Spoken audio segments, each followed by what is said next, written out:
अस्सलाम वालेकुम। Chapter number 8 diversity among plants और आज टॉपिक है हमारा लाइफ साइकिल ऑफ फर्न।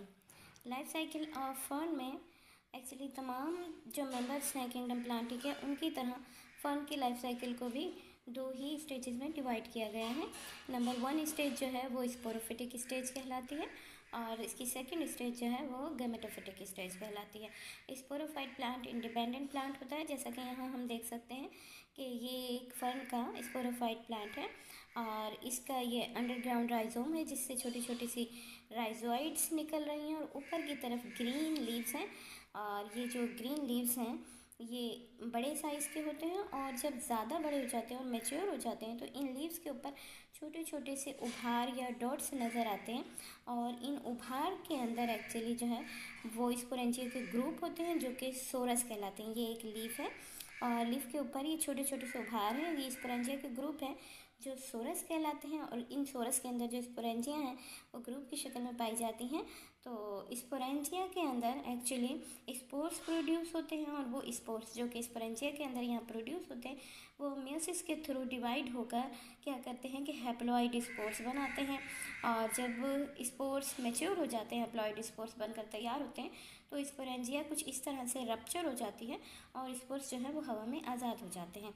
अब ये स्पोर्स जो है ये एक्चुअली हैप्लॉइड होते हैं, इसलिए इन्हें हम एन से जाहिर करते हैं। यहाँ आप लोगों को एक बार फिर बताते चलूँ, एन का मतलब होता है हैप्लॉइड और 2n का मतलब होता है डिप्लॉइड। तो हैप्लॉइड स्पोर्स होते हैं और ये हैप्लॉइड स्पोर्स जर्मिनेट करते हैं और जर्मिनेट करके एक अदद गमीटोफाइट प्लांट बनाते हैं। जो फन है ये एक्चुअली होमोस्पोरस होते हैं, यानी एक ही तरह के स्पोर्स बनाते हैं और इनके स्पोर्स जर्मिनेट करके एक ही तरह का गमीटोफाइट प्लांट बनाता है। यानी मेल फीमेल गमीटोफाइट अलग अलग नहीं होते बल्कि मेल और फीमेल दोनों तरह के जो रिप्रोडक्टिव ऑर्गेन्स हैं वो एक ही गमीटोफाइट पर बनते हैं। ये गमीटोफाइट ज़मीन के अंदर मौजूद होता है, अंडरग्राउंड होता है और ये इसकी छोटी छोटी सी राइजोइड्स होती हैं। ये इसका निचला हिस्सा है और ये इसका ऊपरी हिस्सा है।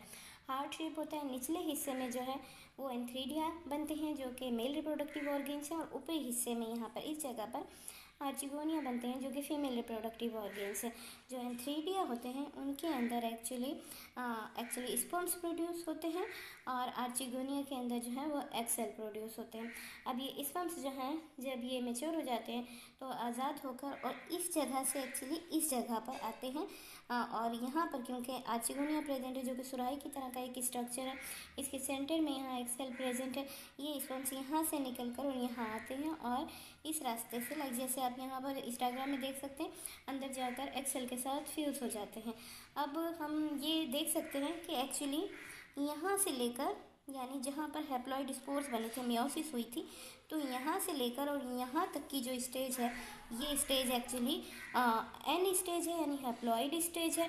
और हैप्लॉइड स्टेज में जब मेल और फीमेल गेमेट फ्यूज़ हो जाते हैं तो इस प्रोसेस को हम फर्टिलाइजेशन कहते हैं। फर्टिलाइजेशन के बाद एक डिप्लॉइड सेल बनता है जिसे हम जाइगोट कहते हैं। जाइगोट को हम 2n से जाहिर करें क्योंकि ये डिप्लॉइड है।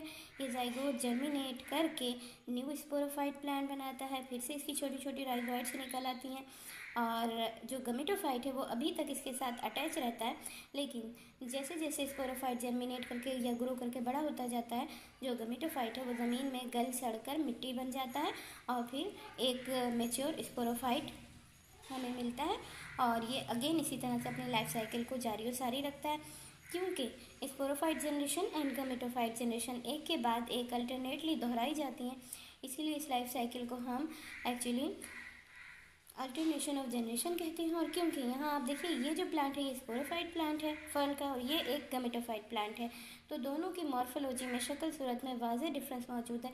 इसीलिए इस अल्टरनेशन ऑफ जनरेशन को हम actually heteromorphic alternation of generation कहते हैं।